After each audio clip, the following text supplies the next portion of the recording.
So, mate, look, thank you so much for getting in touch with me, a friend for a while now, and someone whose Yeah, opinion I really, really respect, and someone who I was reaching out trying to find some contacts on this. You helped me out, so thank you and all welcome. good, mate. All good. Thanks, mate. It's good to see a smiling face, and hopefully we can have a chat and about some things that people will find useful in the current state of affairs. So Yeah, hopefully so. So, I guess to quickly outline this video, there's been so much talk recently about, people in the military will talk about CBRN, your yeah, chemical, biological, radiation, and nuclear attacks, and yeah, CBRN-D being for defence. Um, and there's been so much talk of like a potential dirty bomb or this or that. So I wanted to yeah, bring someone on who sure, had, fairly deep credentials and experience in this, yeah, to yep. actually just talk about, I guess, what it is and what's out there and who you are. So I guess firstly, just an outline Mm, of your experience courses, and so you're speaking yeah, from a cool. point of authority.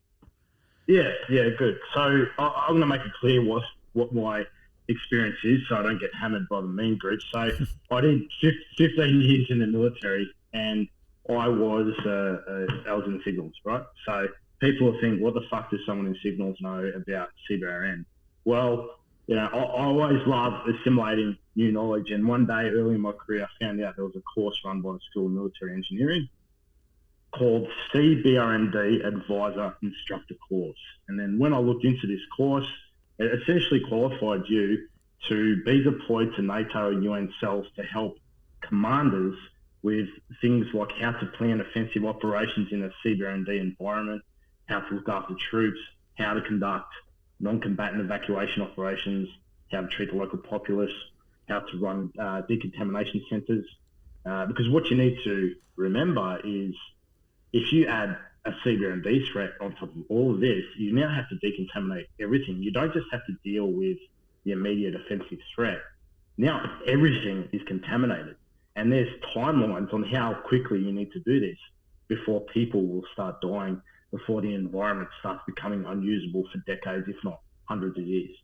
So I thought, this is great. I jumped on the course, and by far in my 15 years, it's the hardest course I've ever done. I managed to pass. I did have a fairly high attrition rate, and at the end of it, I was now able to assist in the capacity of potentially deploying to a UN cell, which I never did because, thankfully, we never actually had a fucking CBRN attack in a coalition environment or in an area where we actually had to take that into concern.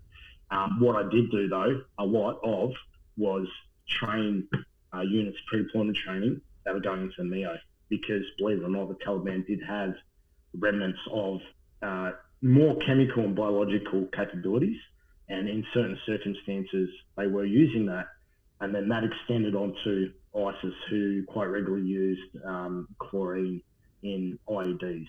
So we can go into that in a bit further detail, but as I said, my career went for 15 years before I was medically discharged, but at the end of my career, I had the time of my life in SOCOM. I was a support staff enabler. So I got to do some really cool stuff, work on a very high level with this sort of stuff, and actually help some really, really good people in this sort of stuff. So, yeah, that's my credentials. Mate, appreciate it. Yeah. One of the things we also learned, and thank fuck we never had to do this, is how to plot nuclear fallout. Based on the kilotonnage or megatonnage of the actual weapons or dirty bombs and what the dirty bombs are made of. So we were actually taught how to do this. Now, I was never a solo member. I was never an engineer, but we supplemented their efforts. So they were more the combat guys on the ground that would facilitate combat, breaching obstacles, all that sort of stuff. I was more on a planning and advisory level for commanders. So. Yes, and I think just two things to point out there was SOCOM is Special Operations Command, and SOA is the Special Operations Engineer Regiment, just for those who aren't, I guess, up on the military lingo, including myself, True. because Yeah, true. I guarantee Yep. both you and I and everyone else in the military cannot remember a single one of our acronyms beyond No, ones that directly affected us. no. Yeah. And yeah, I suppose what I do now as a civilian is I contract my services to a foreign ally This may come out when people listen to your podcast. What is this dickhead doing now?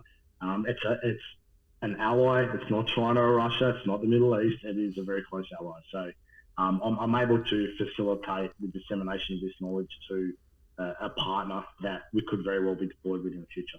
So. Yes, absolutely. So I guess where we'll go from here is, because we've had some questions between us that have sent over where we're sort of going to go.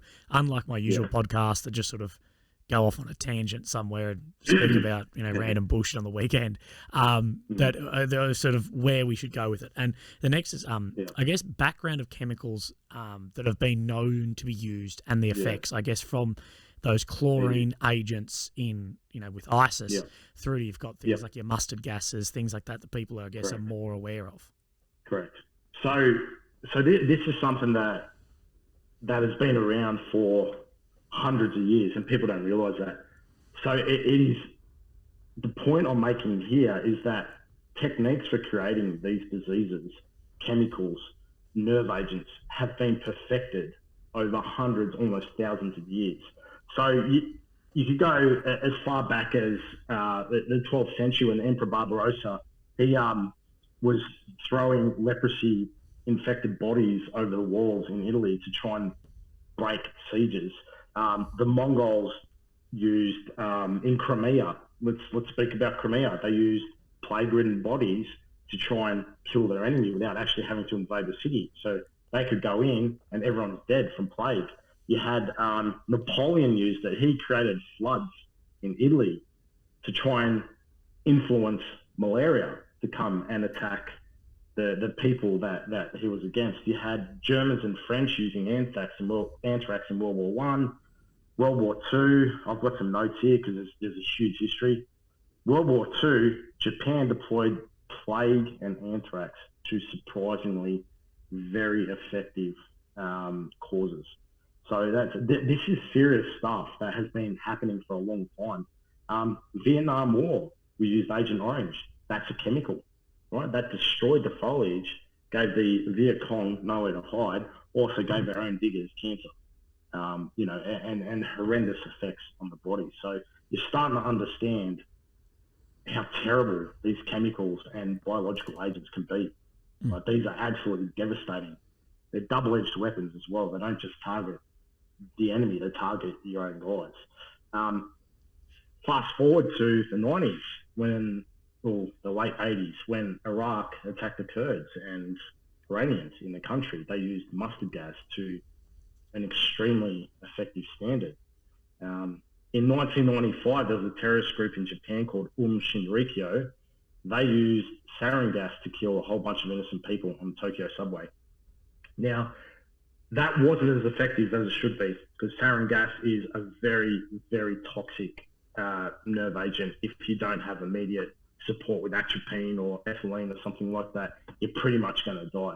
The reason why something like that wasn't so effective is the distribution method, which is something you and I can go into a bit later. This is something that will be very relevant for yourself and for the Ukraine, and something to watch out for. You fast forward a bit to the 2000s. There was what was his name? Nitvalenko. In 2006, the Russians poisoned him with polonium in his teeth. Yeah. Right, and he died, and he knew he was dying. There was absolutely nothing he could do.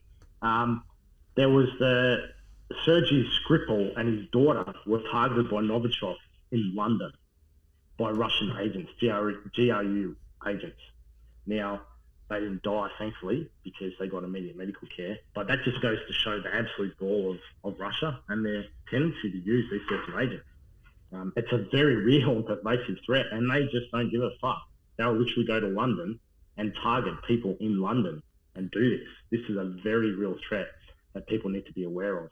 And there's also, they targeted there was a former GRU officer. His first name was Alexei, I can't remember his last name, in 2020. And he was targeted in Russia because he started speaking up against the government, targeted with a nerve agent, I believe it was Novichok, and he got very sick. He survived, but he's permanently disabled. So this is an extremely pervasive threat that exists in the hands of Russia as we speak. Yeah. So, that's what we've discussed here is a mixture of what we call chemical and biological warfare agents. So we haven't even gotten into radiological and nuclear. Now, a lot of people think those two things are the same thing, but they're not. And when we start talking about dirty bombs, we can go into that.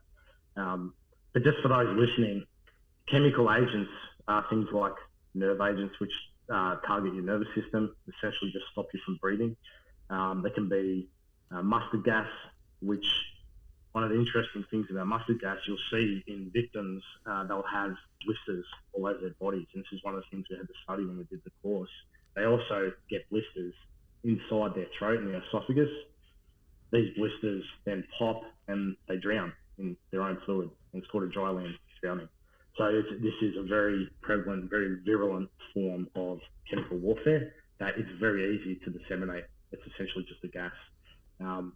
Nerve agents and biological agents like anthrax are actually very difficult to disseminate.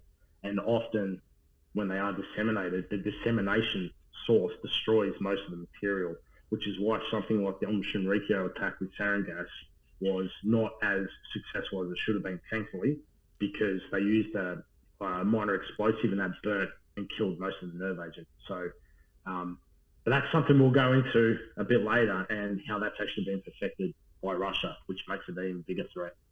Do you want me to explain the difference between nuclear and radiological? Yeah, mate, I'd love you to. Look, go on. Yeah, cool. It's all great stuff. So wherever you feel is important, just go. Yeah.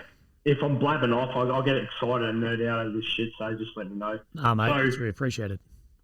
Yeah, so a nuclear weapon, so such as what was used in Nagasaki and Hiroshima, the only time in the world where that has been, where a nuclear weapon or an atomic weapon, the same thing, has been used to a military effect.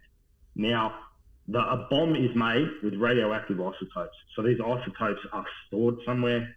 They're brought to a certain level. Now, I'm not a nuclear physicist, but they are, I suppose, adjusted so they can fit into a warhead. There's a detonation, and that detonation, that energy used by the nuclear fusion or fission or whatever it is, creates that huge explosion, creates fallout, and renders that whole area useless. Absolutely devastating, destroys entire cities.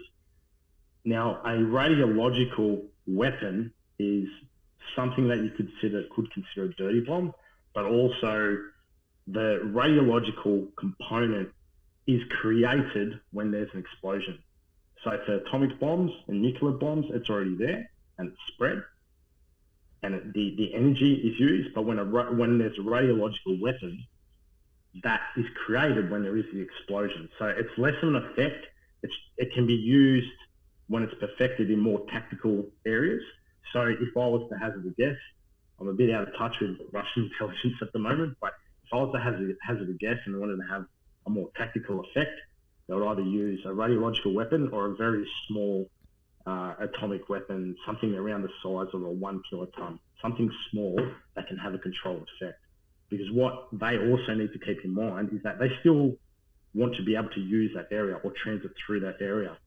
If you detonate a nuclear weapon or create a massive radiological weapon, that area is not usable for decades, if not hundreds of years.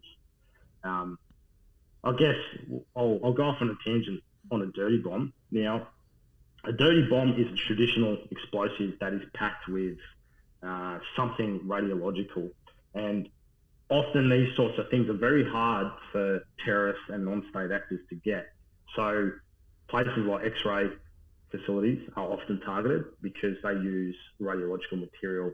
They get a conventional explosive, they pack it with whatever they can, shit the foot out of the X-ray, and they use that to create an effect. Now, by and large, the most concerning effect of a dirty bomb is the psychological effect it has on the local populace. Okay, so you have the Russians have dirty bombs, they're about to deploy dirty bombs, people freak out. So there's that effect, and then there's also the economic effect afterwards, because the area needs to be cleaned by experts. You know, people that just wouldn't be in large supply in the areas in Ukraine that are likely to be targeted, and you need specially trained, essentially soldiers, or there's a couple of NGOs that do it to clean up this area. But the explosive itself, the cancer potential is significantly lower than some sort of nuclear weapon or a state-made radiological weapon. So we need to sort of differentiate between bioterrorism or radiological terrorism and state-sponsored terrorism. State-sponsored nuclear attacks. Okay, so yeah, man, it is a concerning effect. Hollywood has a lot to blame for the concept of a dirty bomb, but it is certainly something that can be used to great tactical effect. Yeah, absolutely. And I think that point you make about more of a terrorist-made, homemade weapon and a state-made weapon is something really good to bring up, because, Russia aren't going into, or other states, they're not going into an X-ray lab and trying to steal some radioactive material. They're fucking creating it from a nuclear power plant or whatever. Exactly. Therefore, it's significantly more effective. And not to go on a tangent, but I've talked to some people about propaganda, and I said there's propaganda out there from terrorist organisations where ISIS are, catching guys out of the water and this bullshit. It's easy to spot as a fake. And what I've said about this war on both sides is the propaganda is state-level propaganda. It's Hollywood-level propaganda, proper cameras, proper actors, proper sets, all this stuff. And smart people. It is so fucking difficult to notice good faked propaganda to the point of impossible. If you've got real explosions, real guns, real soldiers, but it's not a real scenario. And that's something that's a very, very big thing to bring up, is the difference between, I guess, state and just terrorism. Correct. And another thing that I like to discuss when I was actually doing this job is the likelihood of experiencing something like this for our soldiers. Now, I could talk a little bit to the Russia-Ukraine situation, but one thing I used to brief my diggers, you need to do this training. You need to do this training. You need to learn how to operate in a CBRN environment, an infected environment. You need to know what to do. You need to have that base level of training. It's the reason why every digger does INTs. Okay, everyone needs to know how to be a soldier, or everyone needs to have that basic level of knowledge, even if it's only dotting mod 4. You need to know what to do. You need to understand the threat. The threat for us in Afghanistan and Iraq was significantly low for chemical and biological attacks. Basically the extent of it that ISIS used and Taliban used was loading chlorine chemicals and powder that they've stolen from your factories or pool shops or whatever, and packing that into IEDs, hoping it causes some sort of gas. Had very limited effect on the battlefield. But what people need to remember is that we're talking about Russia now. And when we delve into what I know about the Russian CBRN program, and I'm not an insider, I actually know because we were taught on this course, it is something that has been perfected by Russia. And I could tell you why we as a coalition know that and why this is fucking serious. Yeah, well, this is, I guess, something that I found out from you off air. Of why we know this, and correct me if I'm wrong on the name, but Ken Alibek was like a Russian scientist who went over to the States and told everyone all this shit. Is that, if you could just expand on that? Yeah. So he's a Kazakh when Kazakhstan was part of the USSR, and his real name is Kanakzan Alibekov, and when he moved to the States, he shortened that to Ken Alibek. Now, Ken Alibek is essentially the godfather of the chemical and biological weaponeering program in Russia. So he was active in the 70s and 80s up to about 1991. He was the big dog. He was the colonel in command of an organization called the Biopreparat, which is the big dogs in Russia that created and weaponized diseases and chemicals, and they did so with incredible effect. Why we know that is because in 1991, or was it early 1992, Ken Alibek defected to the United States, and he gave them absolutely everything. The United States then shared that with everyone because it was an oh shit moment. Russia is significantly advanced in their biological and chemical program, and we all know about their nuclear program. So he gave all that information to the US, and now the US and allies are significantly advanced in our protection program. And I hope, well, I don't know if that's the right term to use, it might get cancelled. I hope the states have some sort of offensive program where they can counter that as well. Now, what Mr. Ken is very famous for before he defected is for weaponizing the most potent and easily deployable version of anthrax. Anthrax can be a powder, it can be a liquid, it can be a gas, it can be odorless, and he created it to the point where it can be disseminated by just about any method, and it can barely be detected.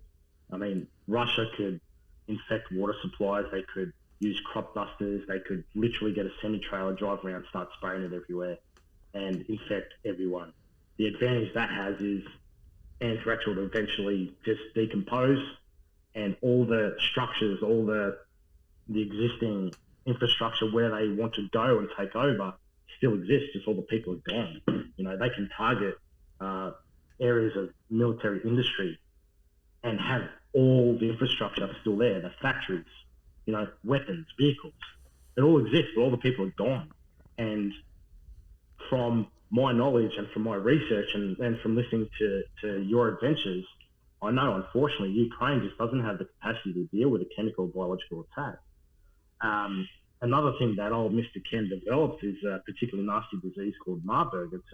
He weaponized the bacteria that if you don't get urgent medical treatment, you're pretty much cooked. And it's okay, well, not okay, but if someone like us in the military capacity was targeted, we should be okay, or we should have the highest chance of surviving because we have a medical system. We have Tri-1 facilities. We have Landstuhl in Germany. We have everything available to us.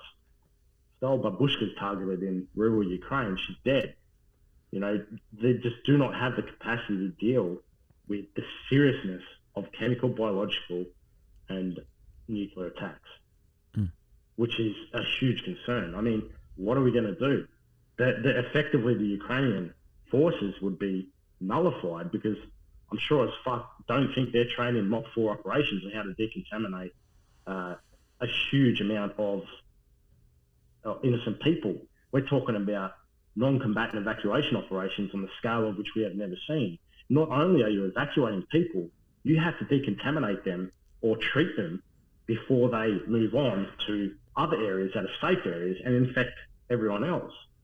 It is so almost callous because one thing we learned and we actually trained for was people can't come past a certain point, a contamination point, until they are proven to be free from VX or sarin or chemicals or radiological isotopes or nuclear fallout. They have to stay there. And can you just imagine having women, children, and men, of course, and old babushkas crying because they're so sick and they need help, but you can't help them because they are infected. You bring them in, everyone else is going to get infected. So this is the seriousness of what they need to deal with. And this isn't, Russia probably has it. They have it. The person who created it, weaponized it, developed it, put it into weapon systems, told everyone, I did this. This is what Russia has. So this is something that can be deployed with such devastating effects. And what can the Ukrainian military do about it? Well, and I guess too, if he came out in 1991, 1992, there's another 30 years of potential development there. Do we have any idea what's happened since? Only whispers. Only I don't, and that's not from want of effort or anything like that. It's a very highly compartmentalized part of the world. But what I have heard through whispers is their delivery systems are perfected to beyond anything we can possibly comprehend. And that has always been the stopping point for distributing gases, diseases, and radiological agents, because they're often the dissemination method would destroy the efficacy of that agent. What I have heard through my own channels, through my own research, through people I know that work in these agencies, is that they've perfected these methods. Right. And that is so concerning for me, because what's stopping them? Yeah, and what sort of distribution methods are we talking about? Are we talking about from a jet, from a bomb, like from a cruise missile? Because they've already proven they can cruise missile anything in the country. They can, anything in Ukraine. So we need to talk to discuss that and to discuss what they could possibly use. We need to understand what they want to achieve.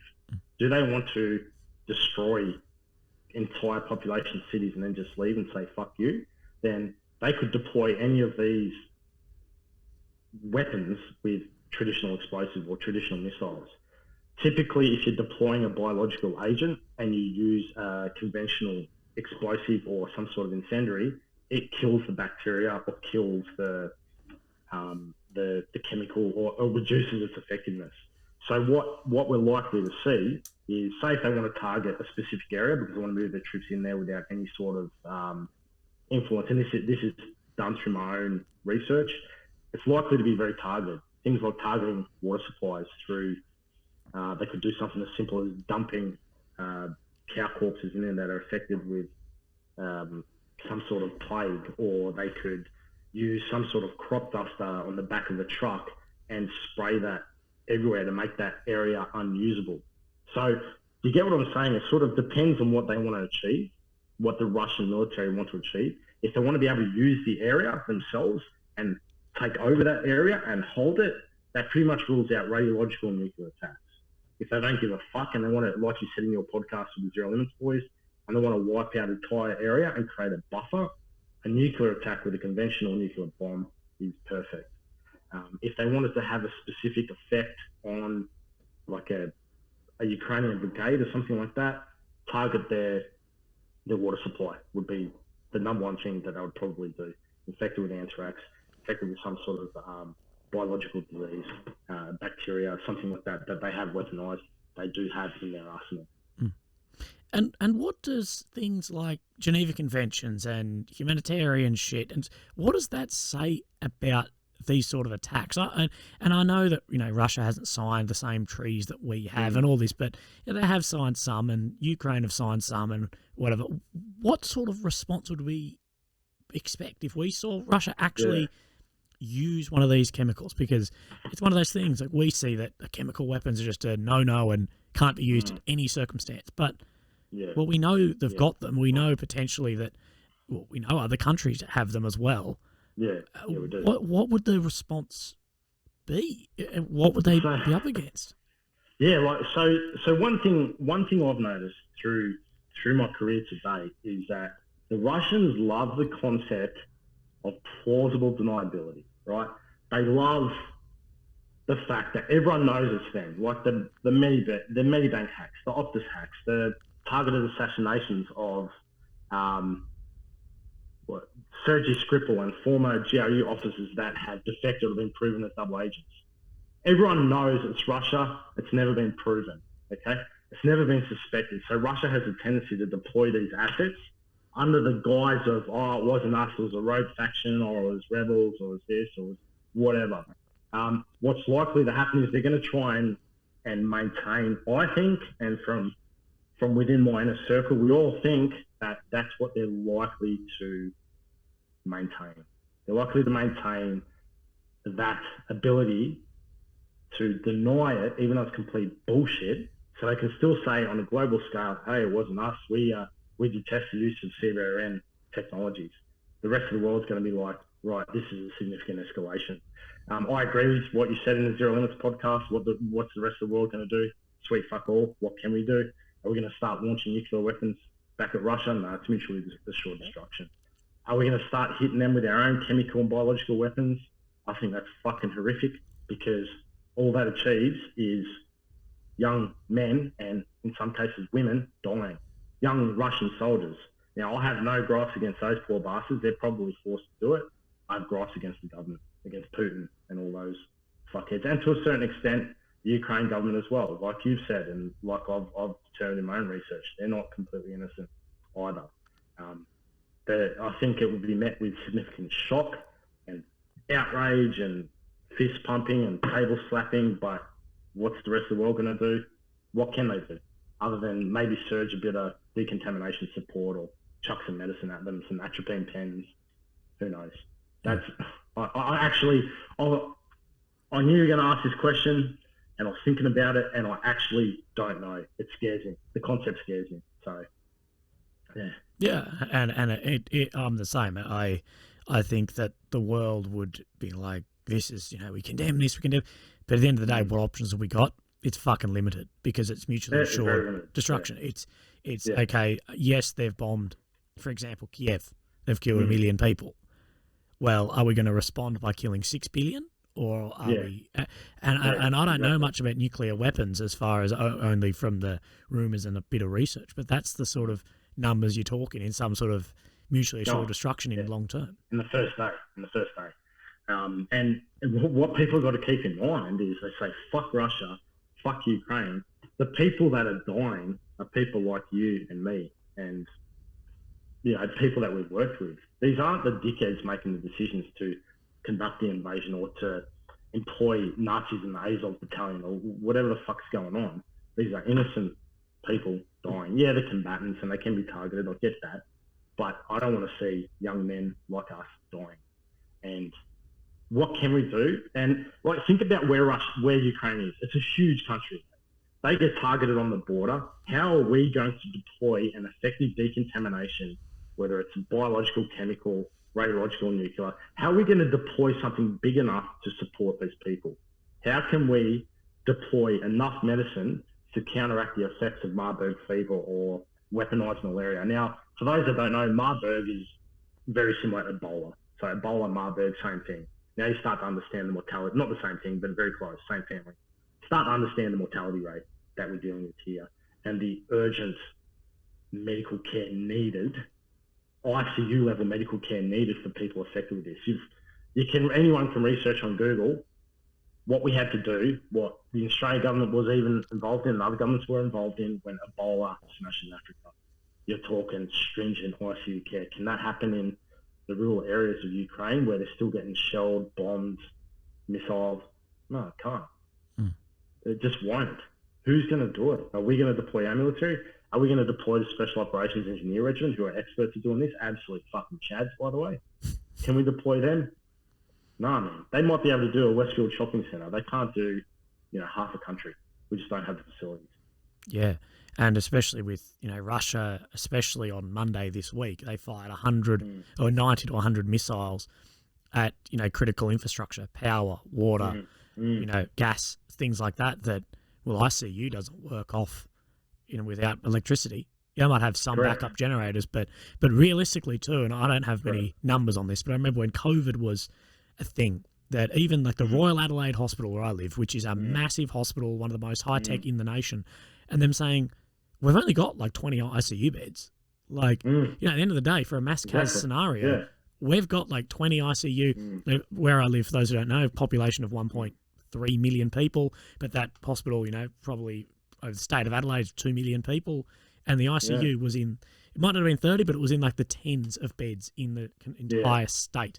And with the ICU in Ukraine, there's going to be, every ICU bed is probably full now from rocket attacks, soldiers, and I know they're moving those soldiers on into Germany, things like that. And an attack like this would have grave, I don't even know where you'd start, because the only Belarus, Ukraine have built a wall between them and Belarus. So the only country is Poland on that border. And what are you going to do? Like, I know in just the beginning of the war, what the surges of people were like at that border. You've got kilometre long people trampling over each other to try and get out. Imagine if those people were affected trying. What do you do? You're going to have to make a physical barrier or shoot people. Like, honestly. You legitimately have to. And what people don't realise is how fucking horrible nerve agents and the biological agents, and I keep repeating these because they're the easiest to disseminate and create. You don't need radiological facilities or nuclear facilities. These can be created in a fucking test tube. How dangerous and fucking devastating they are. A pinhead size of VX nerve gas is enough to kill half a dozen adult males. And, we're relatively fit blokes. We need intravenous atropine to keep our heart beating to try and ICU protection to try and get through this. Can you imagine if it targets innocent population in Ukraine? How are we going to deal with this? And the doctors and nurses and medical staff that are there, God bless them, they do a fantastic job. They're not trained in how to deal with chemical and biological weapons. They're just not. It's just not something that people are trained for. You need specialists. You need military engineers that are trained in how to deal with this. Now, I'm not trained in how to deal with it. I'm trained on how to advise, plan, how to plan logistics, how to plan offensive, defensive operations in this environment. And And another thing, to give you an example, right? The gas masks that we're issued, the gas masks that I've seen you carry when you're in Ukraine, right? They protect us against most forms of diseases and things that you inhale. Now, if it can get through your skin, it's a different matter. You need what for. But let's talk about blood agents. Okay, typically you inhale them.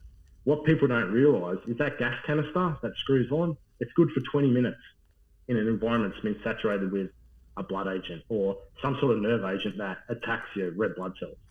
Okay, 20 minutes. One canister, 20 minutes.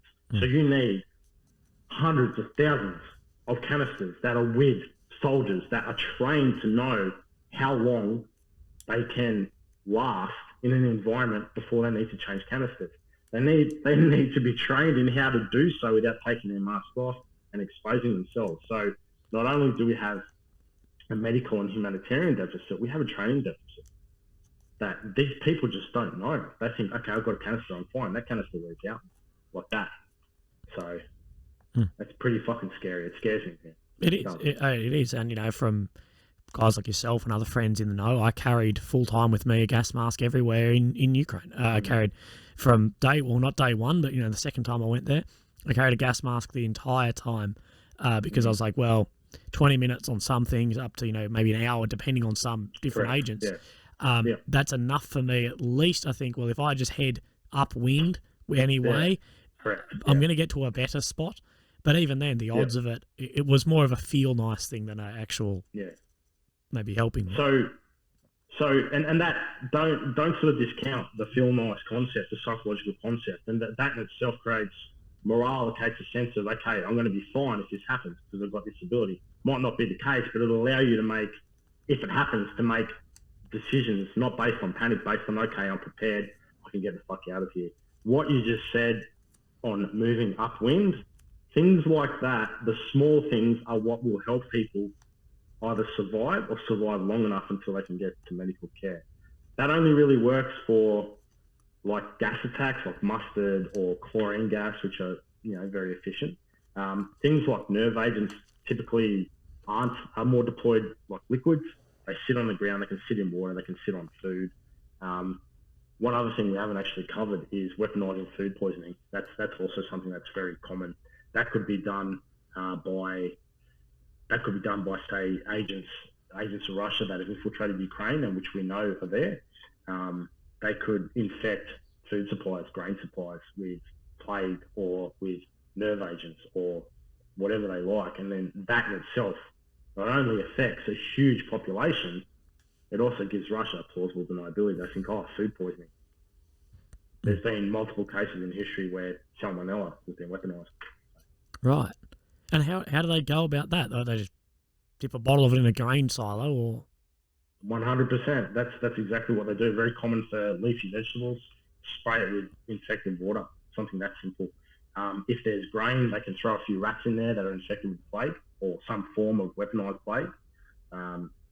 Anything like that, they can introduce infected mosquitoes into a water supply. So when people go drink water, that's not food poisoning, it's water poisoning. That can be something that can naturally occur, or it can be something that the Russians introduce or some sort of state actor introduces and has plausible deniability. That's how fucking dangerous this shit is. Yeah. And I always hear, and I've never seen any complete rock solid evidence of, I guess, the weaponization of this, but you always hear people going about the biolabs in Ukraine of chemicals, of gases, whatever, agents. But the thing is, I think too, we have the definition of biolab is a very broad spectrum. You've got a biolab, in Wuhan that creates COVID. You've got a biolab in Russia that creates, Novichok. Or you've got a biolab down here that when I get my blood taken, they go, vitamin C's low. The scope of biolab is massive. Correct. Is there any realistic evidence that these Ukrainian biolabs were creating potentially weaponized chemicals? Look, as far as I know, I've heard of no evidence. I've got my ear to the ground with this. I've got some people in the know. I've heard nothing like that. Things that I've heard is that they do risky projects that may not be palatable to Western civilizations. They do it in a country such as Ukraine, separate from the West. They're able to do that. If there's some sort of fallout, who cares? They pay off the Ukrainian government. In terms of evidence of Ukraine or the US biolabs generating biological agents or anything other than, I don't know, like you said, pathology tests, I don't know. I couldn't tell you. There's certainly no public evidence on that. Yeah, absolutely. So I guess it's now... It's a cop-out, you know? It's a bullshit Hollywood cop-out. Yeah. Oh, American biolabs, fuck off. They could be doing research into smallpox or fucking malaria for all you know. Shut the fuck up. You know what I mean? Yeah, absolutely. And the people that bring it up, I'm like, you have no actual evidence on this. Like and like I said, the spectrum is massive. Correct. It's correct. Biology. It's from a blood test through to cancer through to anthrax. Well, how do you know they're not working on a cure for AIDS or I know testing? Because in a lot of places it's illegal to test on animals, but they need a fucking test on animals before they test on humans. So they probably go to countries where it is legal. Yeah. So that could be what they're doing. So in the absence of evidence, shut the fuck up. That's what I say. You're creating panic. Yes. So and there's a degree I think too of when people go, you know, X country has weaponized, say anthrax or weaponized. I can understand because if you know Ken Alabek has come to the United States to the West and said, look, they have weaponized, you know, this nerve agent, etc. Well, to somehow build an immune community to that, or you know, a counteraction to that, we have to develop, I guess, that chemical first, don't we? To go, you know, oh, we need this to, you know, go against it. So we actually need to develop and weaponize it to see the effect. Correct.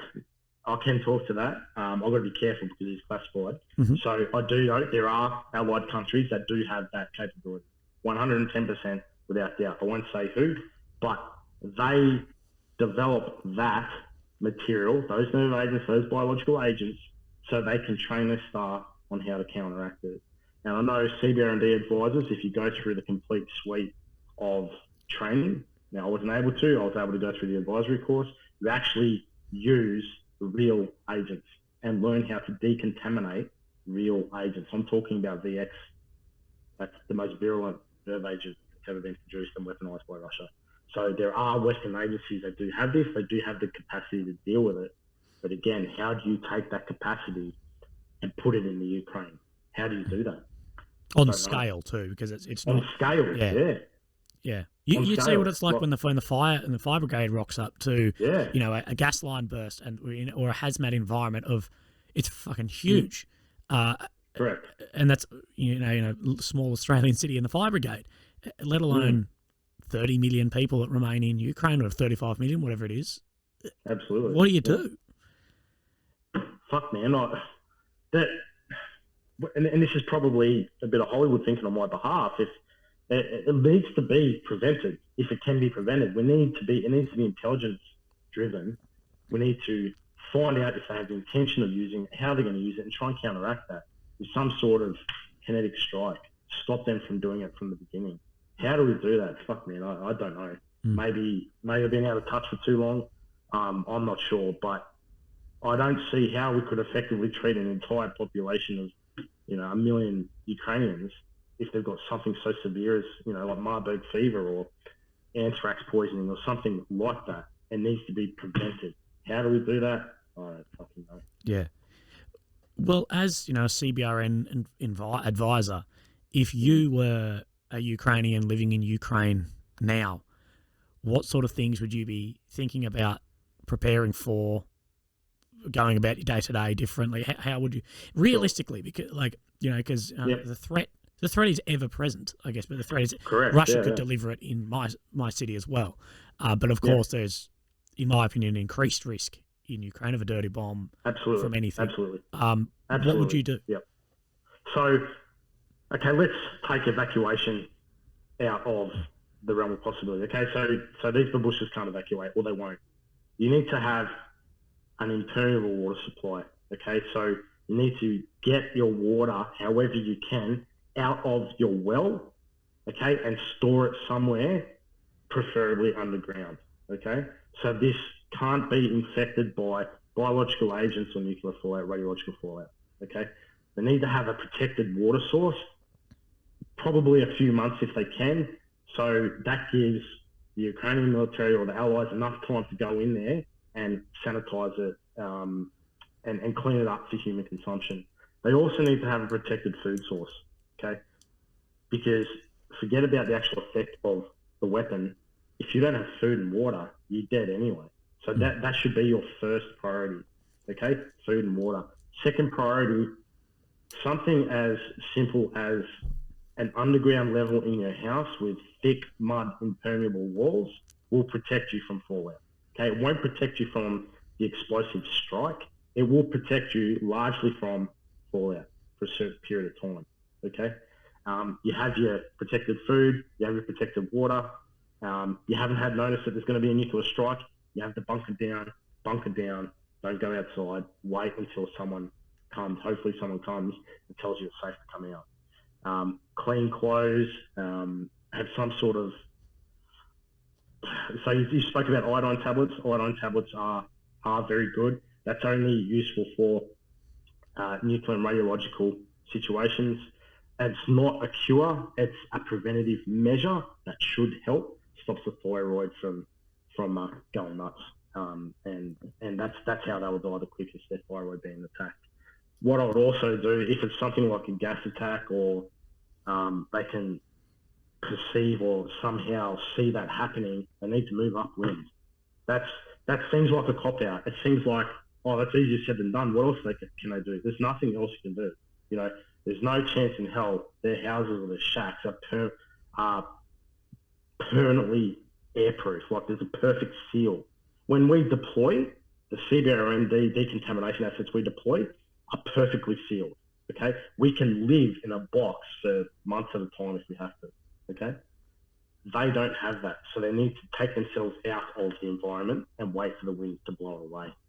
Okay, so when you start thinking about biological attacks, there's a lot of ways you can defend yourself against that, but most of those are medication. These places have access to advanced levels of medication. No, you're telling us about your mate who had 3 days of painkillers and said, see you later, your hand's been blown off. You know what I mean? I don't think they would have access to atropine pens, to antibiotics of the level that they need to counteract Ebola or whatever it is. I don't know if that's even how they do it, but I'm struggling, mate. Again, going back to the protected food and water source, keeping themselves out of the environment, that's literally about all they can do. And what, I guess, giveaway signs are there that you could have been struck with a chemical attack, you know? Okay. Because I know they're odorless, yeah. Odorless, invisible. Yeah. You know? So that's odorless is actually not that entirely common. People are like, oh, nerve agents are odorless, you can't smell them, you can't see them. In some cases they are. If it's being delivered by, you know, the chemical fucking core of the Russian military, then they could potentially be odorless. But if you're targeting a large population, they're going for greatest effect. They probably don't care so much so about odorless and colourless. That's usually what they use for assassinations. You're going for the smell. Things like freshly cut grass, garlic, the petrichor, so that's the smell you get before it starts to rain. That sort of smell, any sort of smell. And I'm not expecting some poor babushka to sit there and go, I smell garlic or I smell freshly cut grass. If you smell something that isn't fucking normal and there is the concept that there could be a chemical or biological attack, you're being attacked. Get the fuck out of there, right? You just need to go. And that's how I briefed all the diggers and officers that I've trained. You know, would have a slide that'll pop up and says Marburg fever or fucking mustard gas. If you smell mustard or garlic, this is what's happened. You're not going to sit there and go, I smell fucking chicken tikka masala, I might put my gas mask on. You're like, holy shit, I smell something that shouldn't be here. Like, I'm in the middle of fucking Iraq and I'm smelling freshly cut grass and there is no grass. Oh, cool, I'll put the mask on. You're like, no, fuck, mask on. Okay, what was that? I think I just smelled something. That's the first indication that you've been attacked. Something like mustard gas or chlorine gas, it's usually like a haze, like a mist. Mustard gas actually does have a kind of a mustardy colour in certain circumstances. If you see a mist and it's the middle of the day and it's not normal, that's another sign that you've been attacked. If your animals start dropping dead, that's another sign. If your dog's dead because it's drinking out of a water bowl that's been infected because you got it from a local water source, that's another sign that you've been attacked. Yeah. And is there anything else you can do? Like if you are stuck outside your home or like you don't have a gas, like the gas mask I got sent from a friend, does a lot of work, but like $1,000 gas mask. They're fucking, and the canisters are bloody expensive, for the hundreds of dollars. The ones you get from a paint shop to use spray paint are not going to do shit against. No, I think they're not going to do shit. They won't. Yeah. They won't do shit. Is there anything you can do? Yeah. I'm thinking wet towel over your face. I don't know, like anything that could just. I guess the limitations of equipment and how to increase, because everything you do in the military and whatever comes with inherent risk, but everything is about increasing survivability. Increases survivability. I guess what you've said about protect food and water, but is there anything else you caught outside your home, whatever? So you caught outside, right? The first thing that I would do, the whole wet a towel or piss on a towel or a shirt and wrap it around your head, that has a limited effect, but it has an effect. Okay, it does, particularly if it's a gas. If it's a nerve agent, you're fucked anyway. There's literally nothing you can do. And the first time you're aware that you've been targeted by something is when your body starts shutting down. Okay, that's a nerve agent. Something like mustard or chlorine gas, wrap something wet around your head and try and lower yourself below ground level. If there's a culvert or what I've seen in a lot of helmet cam footage in Ukraine, like those tunnels under roads, get in a fucking tunnel, get in a drain, stick your head down. If somehow you can survive by going even underwater, if there's a fucking drain full of water, do that until the gas passes. Okay, that will give you a fairly decent barrier. If I was a babushka and I had a grandkids out there, wrap something around your head, wet it, that provides additional density, and face down on the ground, try and get your body below ground height, whether it's a culvert, a scrape, a fucking dog shit hole, whatever it is, try and lower your body height. That'll increase your chances of survival. And then get the fuck out of there. And what sort of half-life are we talking on these? Or is it just an estimate? Is it, with the chemical, is it minutes, is it hours, is it days, weeks? I know things change on different chemicals, but like a mustard gas. So a mustard gas, a very good question. It depends on the makeup of the mustard gas, how concentrated it is. And it also largely depends on the weather. The weather will usually blow it away to a point where it dilutes to being not really a serious concern anymore. So something like that just dissipates. Nerve agents, I'm going to be honest, I'm not fully up to scratch on their half-lives and how long they last, but they typically require a clean-up method. They don't just disappear. They need to be cleaned up by trained people. So that's not something that local populace could deal with. Biological hazards such as viruses, they have natural life cycles. They usually die pretty quickly without a host. So if there are no hosts, no animals, no people around, such as for Marburg fever or Ebola, like anything that's living, it just dies. Yes. Okay. If I had to put myself in, Red Force analysis scenario, and I had to assess what the Russians would do if they wanted to create a mass effect, probably highly likely they would use some form of gas, some sort of gas attack, chlorine, mustard, and that would absolutely, wipe out a population. If you're in that circumstance, lower yourself below ground level, wait for the wind to pass it over, try and protect your airways. Even if all you have is a fucking Bunnings mask, wet it, piss on it, it's better than nothing. Yeah. And for those international, Bunnings is like a what is it? I forget you, Mr. Worldwide. Yeah. It's a hardware store. That's what I'm thinking of. Yeah, like some sort of painter's like mask, whatever.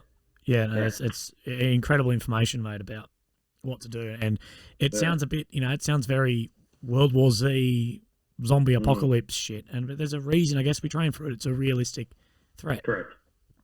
So when people are thinking like, Russia and Ukraine are like, they're sort of fighting each other conventionally and they're holding each other back, what the hell would the Ukrainian military do if Russia goes, cool, we're losing too many people, we're not making enough ground, let's start employing something that the Ukrainians can't counteract. Let's start deploying chemicals. Oh, let's infect an area with, let's kill a bunch of cows, wait for them to become putrescent, throw them in the waterway, and now an entire population is without water, they're going to dehydrate to death. That's how would the Ukrainian military counteract that? They don't have mass decontamination or mass treatment facilities. So that's something that the world needs to start considering, because it scares me when we don't have an actions on a contingency plan for something that could very realistically happen. We have a state actor with a proclivity to use these weaponized, insidious chemical, biological weapons. They literally assassinate people all around the world. They don't give a fuck. How Ken Alibek is still alive, I have no idea. Yeah. Probably protected by the CIA. It'd fucking need to be. Yeah.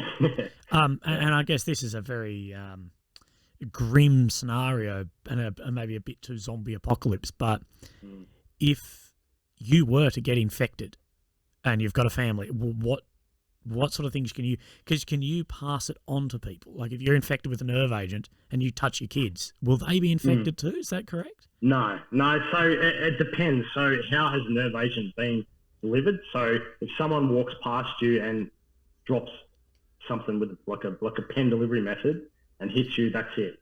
You're cooked, right? You're done. You won't pass it on to other people.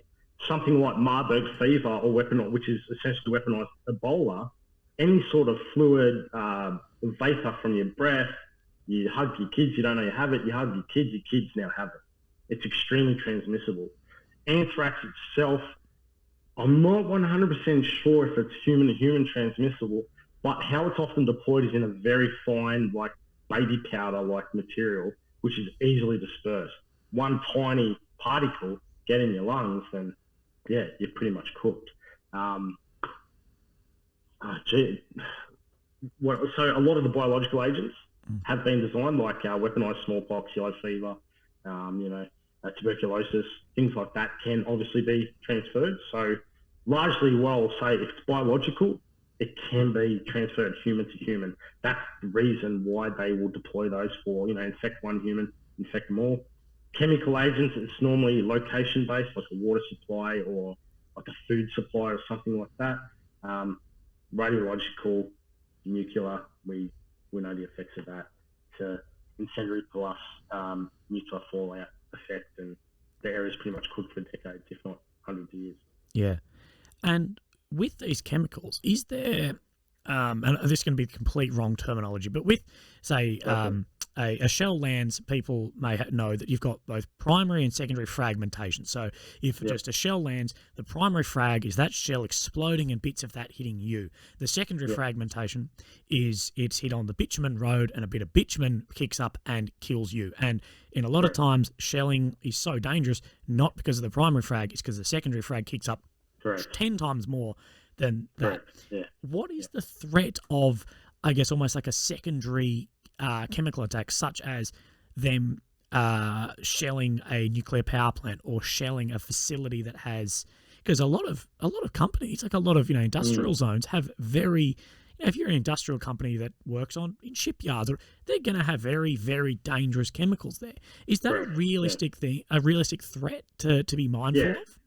Yeah, look, so put myself in a Russian's shoes. If I wanted to have a significant effect on a particular area, and there's a nuclear power plant or some sort of dangerous chemical plant, just exposing that plant to the environment creates an incredible hazard. Now, don't just think about the people that are there. Now, think about somewhere like Lucas Heights in Australia. It's in the middle of nowhere. It's protected. It's heaps of bush. The effect on the local populace is probably going to be fairly low. The people there are cooked, God bless them. But what you need to consider is the cleanup afterwards and the ongoing effects. And I know going all the way back to Chernobyl, the reason why they had those poor miners dig underground is to stop the radiation from leaking into, I think, the bore water and then going into the Black Sea and infecting millions of people. That's what they need to be concerned about. That sort of after secondary and tertiary effects of attacking a nuclear power plant or some sort of industrial chemical facility where those chemicals or those radiological isotopes can then leak into the environment, leak into food sources, get carried by the wind, infect local populaces, infect animals. Now, these poor Ukrainians don't have much. Their animals are their livelihood, their grain are their livelihood. That targets their water supply. That secondary effect will be absolutely, for want of a better word, magnificent from a effect point of view. So it's not necessarily the attack on the facility, the after effects, and that's what the Russians know. And think about the cleanup. Say attack the nuclear power plant. Think about the cleanup. So they have to send in crews to clean up. They then have to protect those crews. That's then now another legitimate military target. Yeah. Well, Chernobyl was, whenever that, when did that melt down, if you can remember? 80s, 70s? I'll have to, something like that. Something like that. I'll have to Google it. I've been to Chernobyl this year, and it's still an exclusion zone. And correct. There's still people work there full time. There's still generators that have to run full time. And there's still like, this sarcophagus will only last, I think it was like 100 years. And like, in 2000 2100 year or whatever, we have to build a new sarcophagus. We're going to have to build a new one because it's sinking in the ground. And that was not a purposeful attack. That was just for want of a better term, but a horrific accident of how, I guess, socialist politics communist politics can come out, because you have people that don't know what they're doing in charge of a plant. Thank God we live in a significantly better era here now, but and that's not specifically targeted. It was one reactor. Exactly. Can you imagine if it was specifically targeted with people that are smart enough to know how to create certain effects? I'm not one of those people. You got a nuclear physicist working for the GRU or whoever. The effects that they could create could be planned. They could do it during a certain period of time where the weather is pushing the wind a certain way, and that'll just wipe out an entire populace. So the humanitarian effects in a scenario like this are absolutely mind-boggling and of grave concern. Now, like you said with the Zero Limits boys, I don't really delve into who's right, who's wrong. What I care about, the young men and women dying on both sides, and the innocent people in between, the babushkas, the kids, the stuff like that. That are the ones who are going to pay the biggest price for these dickheads deciding they want to have a crack at each other. And when I say dickheads, I mean both sides. You know what I mean?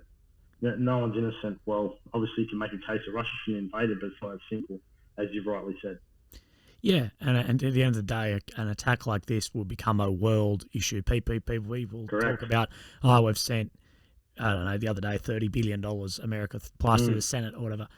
And my thinking is, if there was an attack like that, we'd be looking at hundreds of billions of dollars of cleanup over an amount of time. Yeah, absolutely. And you need to also consider that you might not be able to clean it up. What are you going to do with that population? What are you going to do with the population of Mariupol if that gets wiped out or targeted? What are you going to do with those people? How are they going to survive? And then the flow-on effects. And I remember it was one of your earlier presentations. You talked about the human trafficking risk on the border when women and children are trying to leave. That is going to go tenfold. So don't just think about the effects of a CBRN attack. Think about the humanitarian effects: food, water, the slavery, the human trafficking, the scumbags out there that take advantage of these situations. So it is such a complex and concerning problem. Yeah, absolutely. And as far as Russia's nuclear capability, and nuclear is a bit of I guess it's almost the term people throw around it a lot, because we saw what America did in Japan and the outcome of those, and we know Russia loves to throw, as Donald Trump says, the N-word around all the time.